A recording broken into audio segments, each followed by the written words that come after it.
మిమ్మల్ని ఎంతో ఇబ్బంది పెట్టే వెరికోస్ వెయిన్స్ కు శాశ్వత పరిష్కారం ఇప్పుడు మేవెన్ మెడికల్ సెంటర్ లో ఒకే ఒక్క గంటలో నొప్పి లేని ఆధునిక లేజర్ చికిత్స, డాక్టర్ కన్సల్టేషన్ మరియు ఉచిత కలర్ డాప్లర్ స్క్రీనింగ్ కోసం కాల్ చేయండి 8121800400.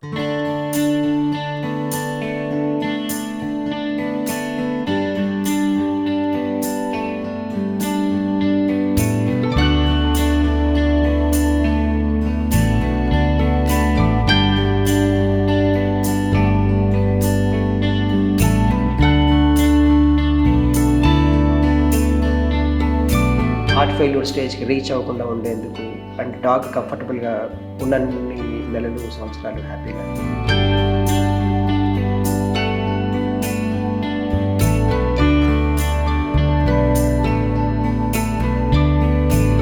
ఇప్పుడు ఎమర్జెన్సీ వచ్చింది, అది చెయ్యాలి, చేయకపోతే గడబడవుతుంది.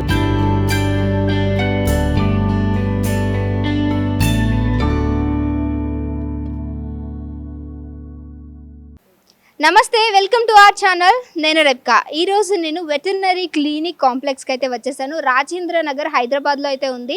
సో ఇక్కడ ఈ క్లినిక్ని చాలా పెద్ద మొత్తంలోనే స్థాపించడం జరిగింది.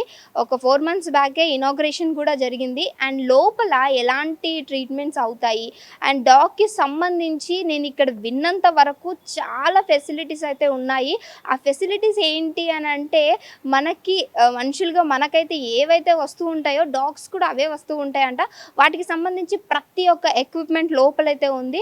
మనం ఒకసారి లోపలికి వెళ్ళి హాస్పిటల్ ఎలా ఉంది, లోపల క్లినిక్లో ఎలాంటి ఫెసిలిటీస్ ఉన్నాయి అనేది చూద్దాం రండి నాతో పాటు. సో ఇక్కడ చూస్తే ఇది రిసెప్షనిస్ట్ అనమాట. అండ్ తర్వాతకి ఇటు సైడ్ వస్తే మెడిసిన్ ఓపీ అనమాట. మనం ఓపీ తీసుకుంటూ ఉంటాం కదా, దానికి సంబంధించిన సెక్షన్ ఇక్కడైతే ఉంది. ఇక్కడ చూస్తే లోపల చాలా బెడ్స్ ఉన్నాయి డాగ్కి, ప్రతి ఒక్కటి మెడిసిన్ది క్లినిక్ అనమాట. అండ్ అలానే ఓపీస్ తీసుకుంటూ ఉంటారు ఇక్కడ. అండ్ ఆ తర్వాత అటు సైడ్ వెళ్తే సర్జరీ ఓపీ అనమాట. దానికి సంబంధించి సర్జరీస్ అయిన డాగ్స్కి అన్నిటికీ మళ్ళీ ఒకసారి టెస్ట్ చేస్తూ ఉంటారు ఇక్కడ. అది ఈ సెక్షన్ అనమాట ఇక్కడ. అండ్ తర్వాతకి ఇటు సైడ్ లోపలికి వెళ్తే ఇంకా చాలా రూమ్స్ ఉన్నాయి, అక్కడ లోపల కూడా వెళ్దాం రండి. అండ్ ఇక్కడ ఇంకొకటి కూడా ఉంది, గైనకాలజీ ఓపీ అనమాట. సో ప్రతి ఒక్కటికి ఫస్ట్ ఓపీస్ తీసుకుంటాం కదా మనం. ఎక్కడ నార్మల్గా మనం హాస్పిటల్కి వెళ్ళినా సరే ఓపీస్కి అసలు మస్ట్ అండ్ షుడ్ కదా. సో అలానే డాగ్స్ కూడా ప్రతి ఒక్క దానికి ఓపీస్ అనేవి ఉన్నాయి.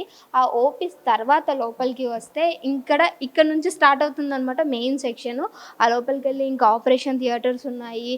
అండ్ అలానే కార్డియాలజిస్ట్ అంటే హార్ట్కి సంబంధించేసి ఎలాంటి మిషన్స్ ఉంటాయి అండ్ ఎండోస్కోప్స్ ఇవన్నీ కూడా చూద్దాము, నాతో పాటు రండి. సో ఇక్కడికి వస్తే ఇదే ఎండోస్కోప్ యూనిట్ అనమాట. ఈ యూనిట్ గురించి ఆల్రెడీ మేము డాక్టర్ గారితో మాట్లాడి అది ఎలా వర్క్ చేస్తుంది అనేది కూడా మేము ఆల్రెడీ షూట్ చేయడం జరిగింది. అండ్ ఇప్పుడు ముందుకు వెళ్తే సో అదంతా ఇంకా డిఫరెంట్ సెక్షన్ అనమాట. సో అటు కూడా వెళ్తే ఇంకా డాగ్కి సంబంధించి ఎలాంటివి ఉంటాయి, ఇంకేం చేస్తారు అనేది కూడా ఒకసారి చూద్దాం. అని చెప్పా కదా నేను, ఆపరేషన్ థియేటర్స్ ఉన్నాయి అని చెప్పేసి ఆ ఆపరేషన్ థియేటర్స్ కూడా ఒకసారి చూద్దాం. అండ్ ఈ సెక్షన్కి వస్తే ఇప్పుడు ఇది ఫిజియోథెరపీ యూనిట్ అనమాట. సో మనకి ఫిజియోథెరపిస్ట్ ఎలా అయితే ఉంటుందో సో డాగ్స్ కూడా ఉంటుంది అనమాట. అండ్ లోపల చూస్తే ఇవంతా మ్యూజియం లాగా పెట్టారు, అంటే ఏ ఏ పార్ట్స్ ఏంటి అనేది కూడా ఇక్కడ ఉంది. బట్ దీనికి లోపలికి అయితే అలౌ లేదు చూపించడానికి, అందుకే చూపించట్లేదు. ఇప్పుడు అటు సైడ్ వెళ్దాం, ఆపరేషన్ థియేటర్ కాంప్లెక్స్ అనమాట. సో ఒకసారి లోపలికి వెళ్ళి కూడా చూద్దాం. ఆపరేషన్ థియేటర్ నుంచి కొంచెం బయటకు వచ్చి ఇలా వస్తే ఇక జనరల్ సెక్షన్ అనమాట. ఇక్కడ డాగ్స్కి ఇంజెక్షన్స్ ఇంకేమైనా వ్యాక్సిన్స్ ఇస్తూ ఉంటాం కదా, అలాంటివి ఇటు సైడ్ ఇస్తారు. అండ్ తర్వాతకి ఇలా వెళ్తే మనకి మెయిన్ సెక్షన్స్ అనమాట. డాగ్కి సంబంధించి ప్రతి ఒక్కటి మన కిడ్నీస్కి కానీ లేకపోతే హార్ట్కి సంబంధించి ఏవైతే టెస్టెస్ ఉంటాయో ఆ టెస్ట్లు ఇక్కడ చేస్తూ ఉంటారు. సో అక్కడ కూడా ఒకసారి వెళ్ళి చూద్దాం రండి.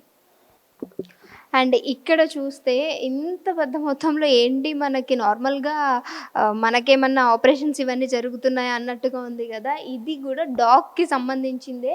ఇక్కడ పైన చూడండి, కార్డియాలజీ యూనిట్ అనమాట. అంటే హార్ట్కి సంబంధించి డాగ్స్ కూడా ప్రాబ్లమ్స్ వస్తూ ఉంటాయి, దానికి సంబంధించి స్కానింగ్స్ అవన్నీ ఇక్కడ చేస్తూ ఉంటారు. అండ్ ఈ సెక్షన్కి వస్తే ఇక్కడ డాగ్కి సంబంధించి అంటే హార్ట్కి సంబంధించేసి ఇక్కడ టెస్ట్ అయితే చేస్తారు. కార్డియాలజీ అని చెప్పేసి మనకి నార్మల్గా హ్యూమన్ బాడీలో కూడా ఉంటుంది కదా, సో అలానే డాగ్కి కూడా ఉంటుంది, వాటికి కూడా ఇక్కడ టెస్ట్ చేస్తారు. అండ్ ఆ తర్వాత అటు సైడ్ వెళ్తే ఈఈజీ యూనిట్ అని చెప్పేసి చెప్పేసి మనకి బ్రెయిన్కి ఎలా అయితే టెస్ట్ చేస్తామో ఇక్కడ డాగ్స్ కూడా ద సేమ్ టెస్ట్ అనేది ఉంటుంది అంట.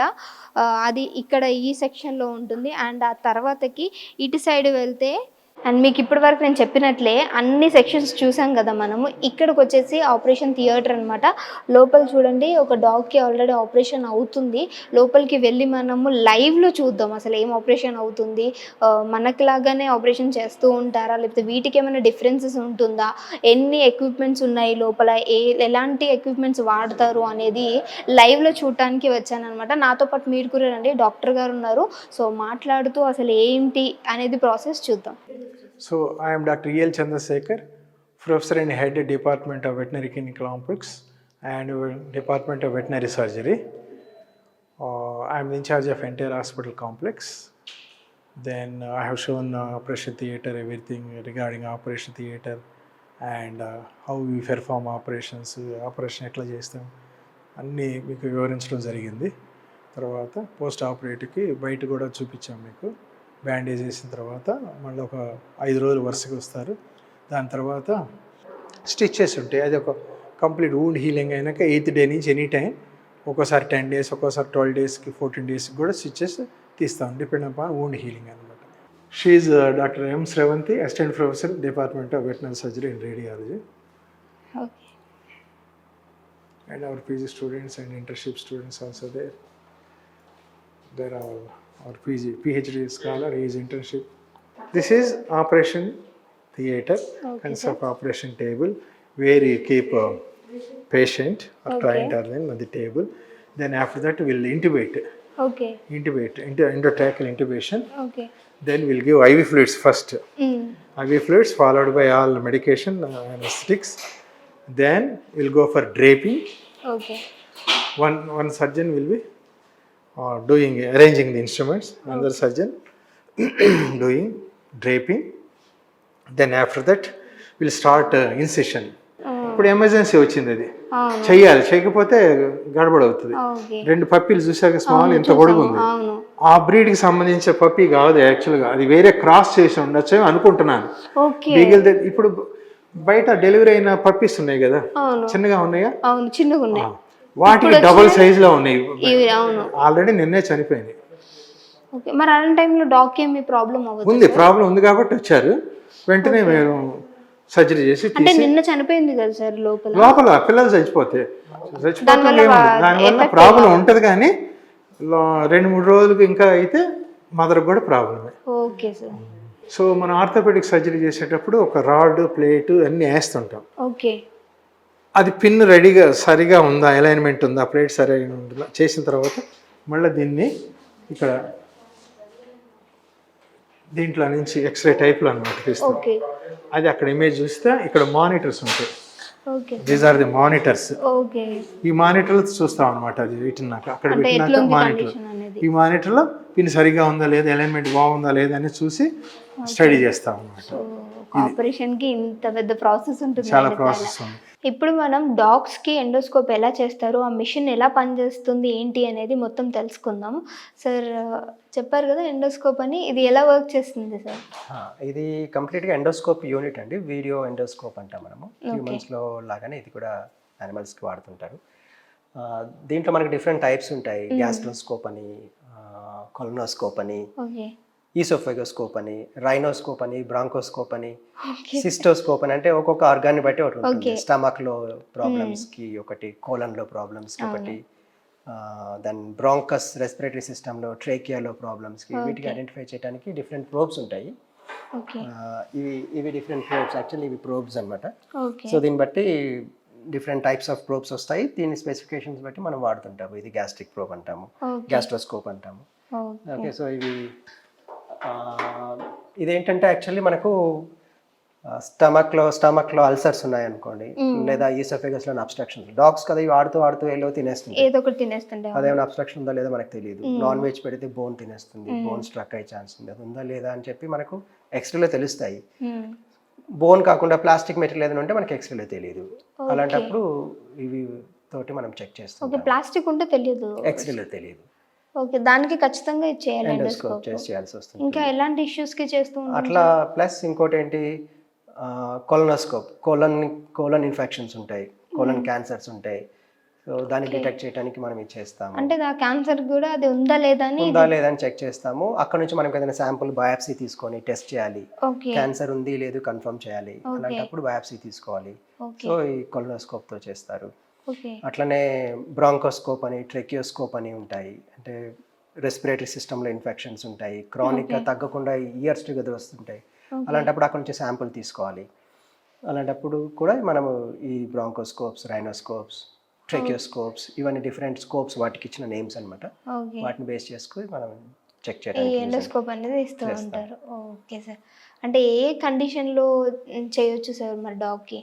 అందులో అంటే క్రానిక్ వామిటింగ్స్ అని కంప్లైంట్స్ వస్తుంటాయి. ఇప్పుడు డాగ్కి వామిటింగ్స్ మామూలుగా ఏదైనా వామిటింగ్ రొటీన్గా యాక్టివిటీగా వస్తూ ఉంటాయి మనకు వచ్చినట్టుగా, ఒక్కోసారి అజీర్తితోటి రావడం అట్లా జరుగుతుంది. అంటే మరి ఎలా తెలుస్తుంది సార్? నార్మల్గా మామూలుగా డాగ్ చాలా వామిటింగ్స్ సార్లు అంటే 1 or 2 వామిటింగ్ times వామిటింగ్స్ వస్తాయి. సింపుల్ యాంటీఎమెటిక్స్తో రెస్పాండ్ అవుతుంది. అలా కాకుండా ఉంది కంటిన్యూస్గా వస్తుంది, యాంటీఎమెటిక్స్ ఇస్తే తగ్గిపోతుంది, మళ్ళీ 2-3 daysకి మళ్ళీ వస్తుంది అన్నప్పుడు ఒక్క వామిటింగ్స్ ఒకటే ఉంటుందా సార్? ఎగ్జాంపుల్ చెప్తాను. ఎగ్జాంపుల్ అట్లా అన్నప్పుడు సంథింగ్ ఏదో ఆర్గన్ ఇన్వాల్వ్మెంట్ ఉందని మనం చెక్ చేయాల్సి వస్తుంది. ఓకే కొన్నిసార్లు ఏంటంటే ఇక కంటిన్యూస్గా రోజుకు 20-30 సార్లు వామిటింగ్స్ అవుతుంటాయి. సపోజ్ రాత్రి మనం ఏదో ఫుడ్ పెడతాము, మార్నింగ్ కల్లా అవుతూనే ఉంటాయి వామిటింగ్స్.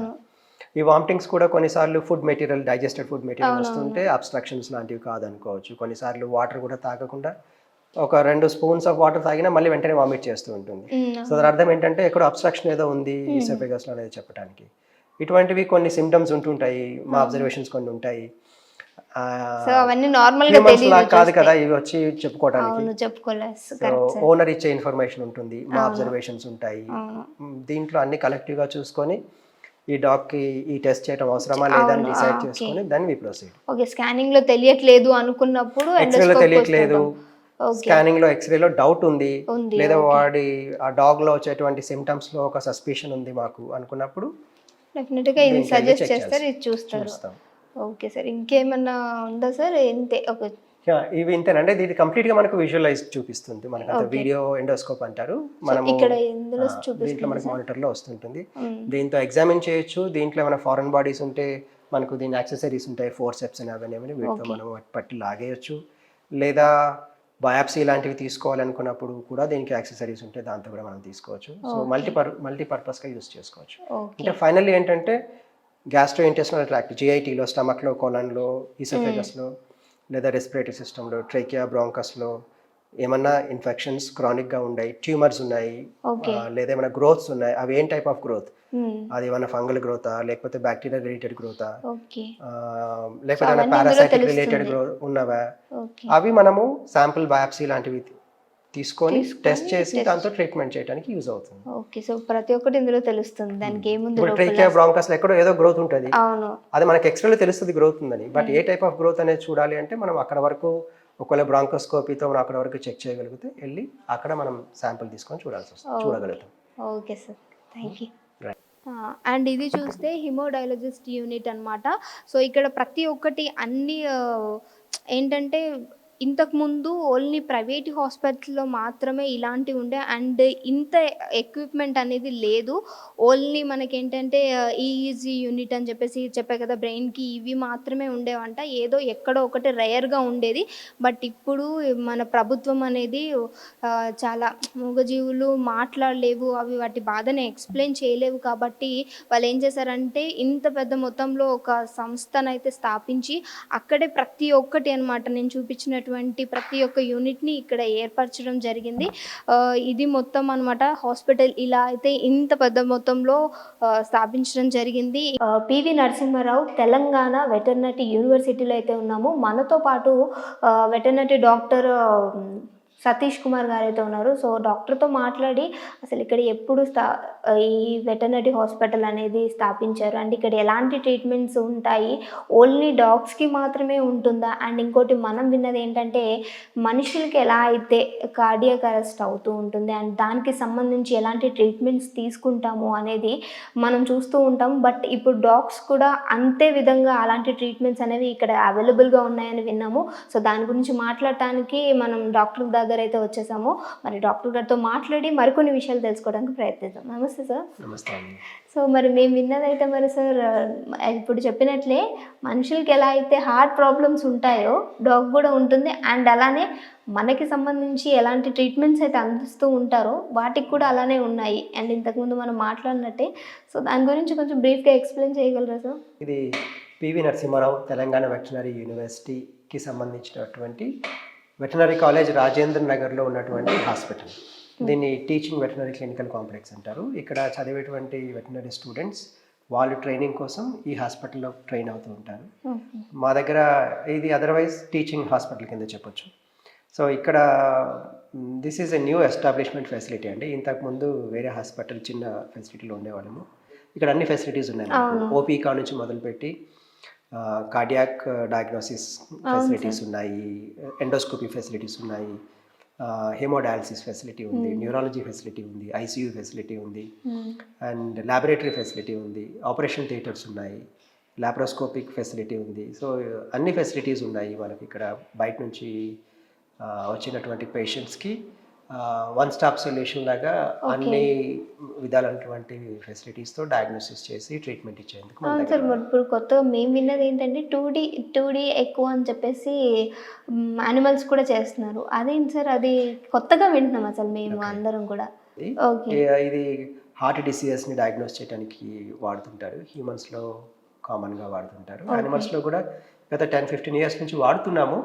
అయితే ఇవన్నీ ఒక చోట లేకపోవటం వల్ల ఈ ఫెసిలిటీ అందరికి అందుబాటులో లేకపోతుండే. ఇప్పుడు ఇక్కడ ఈ 2D facility, 2D echocardiography and diagnostic ultrasound facility ఇవి ఉన్నాయి. దీంతో మీరు అడిగినట్టు 2D ఎకో అంటే స్పెసిఫిక్గా హార్ట్ డిసీజెస్ గురించి డయాగ్నోస్ చేసేటువంటి ఫెసిలిటీ. హ్యూమన్స్లో వచ్చినటువంటి కంప్లైంట్స్ ఎగ్జాక్ట్లీ సేమ్ రాకపోయినా మన డాగ్స్ కూడా, క్యాట్స్ కూడా, ఈవెన్ యానిమల్స్ ఈ హార్ట్ డిసీజెస్తో సఫర్ అవుతూ ఉంటాయి. సో హ్యూమన్స్లో ఎట్లయితే హార్ట్ స్ట్రోక్ అని చెప్పి అంటారు, అట్లా కాకుండా ఇక్కడ హార్ట్ ఫెయిల్యూర్ అనే కండిషన్ వస్తుంది. అంటే హార్ట్ మజిల్ వీక్ అయిపోవటము, హార్ట్ వాల్స్లో డీజనరేటివ్ చేంజెస్ రావటము, దీంతో హార్ట్ ఫంక్షన్ కెపాసిటీ తగ్గిపోతుంది. So heart becomes weak and అది ప్రాపర్గా పనిచేయలేక it goes to a failure stage. దాన్ని హార్ట్ ఫెయిల్యూర్ అంటాము. సో ఆ ఫెయిల్యూర్ స్టేజ్లో ఉన్నప్పుడు, అంటే బిఫోర్గా మనం అడ్వాన్స్ రీచ్ కాకముందు, హార్ట్ ఫెయిల్యూర్ అయ్యే యానిమల్ చనిపోకముందు మనం దాన్ని డయాగ్నోస్ చేసి, లేదా హార్ట్ ఫెయిల్యూర్కి రీచ్ అవడానికి ఏవైతే కారణాలు హార్ట్ డిసీజెస్ ఉంటాయో వాటిని డయాగ్నోస్ చేయడానికి ఈ 2D ఎకో అండ్ దీంట్లోనే డాప్లర్ ఫెసిలిటీస్ ఉన్నాయి. ఈ ఎగ్జామినేషన్, ఈ ఫెసిలిటీ తోటి మనం డయాగ్నోస్ చేయొచ్చు. చేయటం వల్ల ఏ కారణాలు ఉన్నాయి, ఏ టైప్ ఆఫ్ హార్ట్ డిసీజెస్ ఉన్నాయి, ఇది హార్ట్ ఫెయిల్యూర్కి రీచ్ అవుతుందా, ఇంకా హార్ట్ ఫెయిల్యూర్లో ఉందా అనేది మనం డయాగ్నోస్ చేయడానికి. దీంతో మనం ట్రీట్మెంట్ చేయవచ్చు. ట్రీట్ చేసినప్పుడు ఈ కంప్లైంట్ని మనము స్లో డౌన్ చేయడానికి, హార్ట్ ఫెయిల్యూర్ స్టేజ్కి రీచ్ అవ్వకుండా ఉండేందుకు, అండ్ డాగ్ కంఫర్టబుల్గా ఉన్నన్ని నెలలు, సంవత్సరాలు హ్యాపీగా హెల్తీగా బతకడానికి ఈ ఫెసిలిటీ యూజ్ అవుతుంటుంది. అంటే ఇది ఓన్లీ డాగ్కే చేస్తారా సార్? ఇంకేమైనా యానిమల్స్ కూడా చేసి? అన్నిటికీ చేయొచ్చండి. యాక్చువల్లీ డాగ్స్ కామన్గా మేము డాగ్ క్యాట్కి చేస్తుంటాము. అవసరాన్ని బట్టి స్పెసిఫిక్గా ఉంటే షీప్ అండ్ గోట్లో, ఈవెన్ బఫెలోస్లో, కౌస్లో కూడా చేస్తుంటాము. బట్ వాటిల్లో ఈ కేసెస్ తక్కువగా వస్తుంటాయి, డాగ్ అండ్ క్యాట్లో ఎక్కువగా వస్తుంటాయి. ఎందుకు సార్? ఎందుకు డాగ్ క్యాట్కి ఎక్కువ ఎందుకు వస్తుంది? యాక్చువల్లీ ఏంటంటే ఇవి మోస్ట్లీ ఏజ్ రిలేటెడ్ ఇష్యూస్ కింద వస్తాయి డాగ్స్లో. సో 7-8 ఇయర్స్ అండ్ అబవ్ అంటే డాగ్స్ జెరియాట్రిక్ స్టేజ్కి, సీనియర్ డాగ్స్ కింద, ఓల్డ్ ఏజ్ డాగ్స్ కింద మారుతున్నప్పుడు ఈ చేంజెస్ తోటి ఈ హార్ట్ ప్రాబ్లమ్స్ కామన్గా వస్తుంటాయి యానిమల్స్లో. హ్యూమన్స్లో కూడా కొన్ని అట్లా వచ్చేటి డీజనరేటివ్ డిసీజెస్ ఉంటాయి. అట్లే వీటిలో ఇవి ఎక్కువగా వస్తుంటాయి.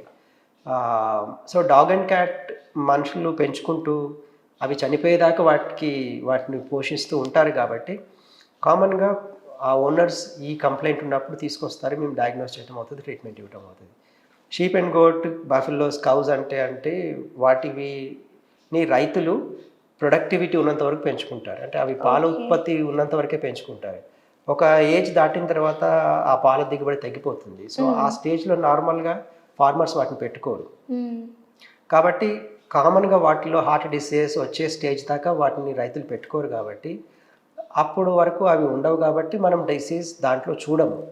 అయితే వాటిల్లో హార్ట్ డిసీజ్ రావడానికి వేరే కారణాలు ఉంటాయి. ఆ కారణాలతో అవి ఎప్పుడైనా రావచ్చు, ఏజ్లో అయినా రావచ్చు. అట్లా వచ్చినప్పుడు మేము చెక్ చేయడానికి అవకాశం ఉంటుంది, అటువంటి ట్రీట్ కూడా చేస్తుంటాం. ఓకే. మేము విన్నది ఏంటంటే సార్, డాగ్స్ ఏవైతే బయట దొరికేటువంటి ఫుడ్ వాటర్ కూడా ఈ మధ్య చాలా కలుషితం అయిపోయింది కాబట్టి అవి తీసుకోవటం వల్ల కూడా వాటి హార్ట్ పైన ఎఫెక్ట్ పడుతుంది అని విన్నాం.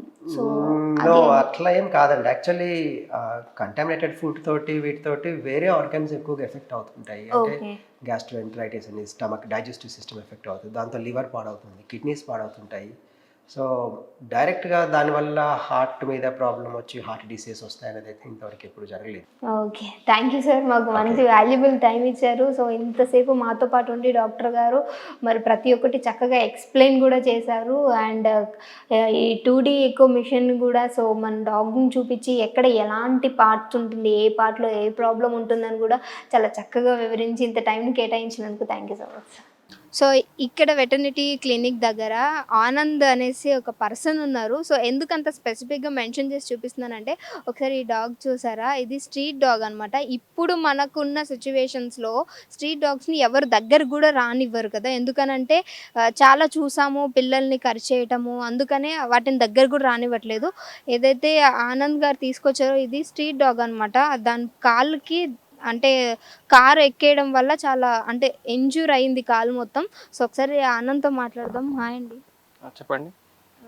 అంటే ఇది నేను చెప్తున్నాను కదా, నార్మల్గా స్ట్రీట్ డాగ్స్ని ఎవరు దగ్గరికి రానివ్వరు, బట్ మీరు మాత్రం దాన్ని తీసుకొచ్చి నేను స్టార్టింగ్ వచ్చిన దగ్గర నుంచి మీరు ఉన్నారు ఇక్కడ కదా, అంటే అంత పేషెన్సీ రావడానికంటే మీకు డాగ్స్ అంటే ఇష్టమా? అవును, డాగ్స్ అంటే ఇష్టము. దీనికి ఇట్లా అవ్వడం వల్ల నాకు నచ్చలేదు. సో బాధ వేసి కొంచెం తీసుకొచ్చు అనమాట, చూపిద్దాం ఏమైంది కదా. ఎన్నిసార్లు వచ్చారు ఇక్కడికి? Second time, second time. First time ఎప్పుడు వచ్చారండి? 3 days ముందు. 3 days ముందు. సో ఏమైంది అసలు డాగ్కి? అంటే ఈ డాగ్ పడుకొని ఉండే, ఒక అతను చూసుకోకుండా కారు మీదకి వెళ్ళిపోయింది అనమాట. దానివల్ల ఈ కాలు విరిగిపోయింది మొత్తం. మీరు ఉన్నారా అప్పుడు జరిగినప్పుడు? చూసారా? నేను చూసి ఫస్ట్ మేమే ఇంట్లో బ్యాండేడ్ చేసినాము, అది మనతో కాదని చెప్పి మళ్ళీ ఇక్కడ తీసుకొచ్చినాం. ఏమన్నా డాక్టర్స్ ఏమన్నారు? దీనికి ఇప్పుడు సర్జరీ చేయాలని చెప్పినారు, ఇది కట్ చేస్తారంట లెగ్ మొత్తం మొత్తం ఇన్ఫెక్షన్ అయిందంట, అందుకని. ఓకే. సో మిమ్మల్ని చూస్తుంటే చాలా బాధపడుతున్నట్టున్నారు, ఎందుకంటే డాగ్స్ అంటే ఇష్టమా? అవును, నాకు చిన్నప్పటి నుంచి డాగ్స్ అంటే ఇష్టమే. ఓకే ఆనంద్ గారు, ఏం కాదులేండి, మిమ్మల్ని చూస్తుంటే నాకు కూడా బాధ అనిపిస్తుంది. చాలాసేపు అంటే మేము వచ్చినప్పటి నుంచి ఆ డాగ్కి ఎలా ఉంది ఏంటి తనే ఆ బ్యాండేజ్ అంతా ఇప్పుతూ అలా చేస్తున్నారనమాట. సో నాకు చాలా మంచిగా అనిపించింది. చాలా డాగ్స్ ఉంటాయి అంటే అన్నీ ఒకటేలాగా ఉండవు కదా, మనుషుల కంటే డాగ్స్కి ఎక్కువ విశ్వాసం ఉంది అని అంటారు, నిజంగానే. బట్ ఇక్కడ ఆనంద్ గారు కూడా ప్రూవ్ చేసుకున్నారు, మనిషికి కాదు హెల్ప్ చేయడం, ఇలాంటి మూగజీవులు అవి చెప్పుకోలేవు కాబట్టి తను కూడా అలా హెల్ప్ చేస్తూ ఉన్నారు. మనం కూడా వాటికి ఫుడ్ పెడుతూ ఉంటే అవి కూడా మనకి ఇంకా విశ్వాసంగానే ఉంటాయి. థ్యాంక్ యూ అండి.